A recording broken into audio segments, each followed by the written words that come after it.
السلام علیکم۔ تمہارے صبر کے بدلے اللہ تمہیں تمہاری چاہت سے بڑھ کر عطا کرے گا۔ جب مانگو تو اللہ سے مانگو، اور جب مدد چاہو تو اللہ سے چاہو۔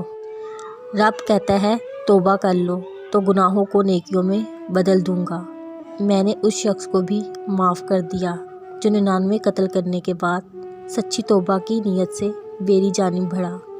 رشوت لینے والا خوش ہے کہ رقم مل گئی، رشوت دینے والا خوش ہے کہ کام ہو گیا، لیکن قرآن کہتا ہے دونوں جہنمی ہیں۔ ماں سے محبت کرو، کیونکہ ماں کی پریشانی دیکھ کر اللہ نے صفا مروہ کو حج کا رکن بنا دیا۔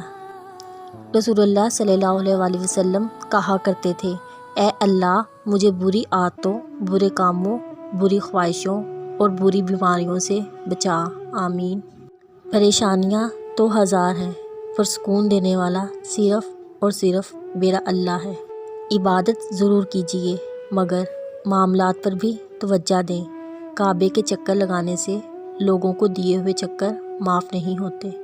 پریشان رہنے کی 2 وجوہات بہت عام ہیں۔ ہم بھلانے کے قابل باتوں کو یاد رکھتے ہیں، اور یاد رکھنے کے قابل باتوں کو بھلا دیتے ہیں۔ ایک عقل مند سے کسی نے پوچھا، پسند کرنے اور پیار کرنے میں کیا فرق ہے؟ عقل مند نے جواب دیا، اگر آپ کو پھول پسند ہے تو آپ اس کو شاخ سے یا جڑ سے اکھاڑ دیں گے، اور اگر آپ کو کسی پھول سے پیار ہے تو آپ روزانہ باقاعدگی سے اس کو پانی دیں گے۔ ایک وقت آتا ہے جب انسان کو اپنے مخلص ہونے پر بھی پچھتاوا ہونا شروع ہو جاتا ہے۔ جن لوگوں نے آپ کی قدر نہیں کی، آپ بھی ان کی پرواہ نہ کریں، مسکرا کر یوں گزر جائیں جیسے آپ انہیں جانتے ہی نہیں۔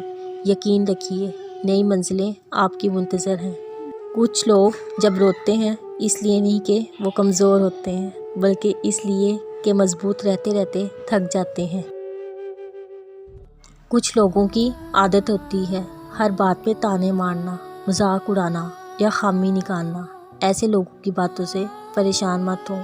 یاد رکھیں، بچھو کی فطرت میں ہمیشہ وہ خسارہ ہمیشہ یاد رہتا ہے جو کسی کے ساتھ مخلص ہو کر کھایا ہو۔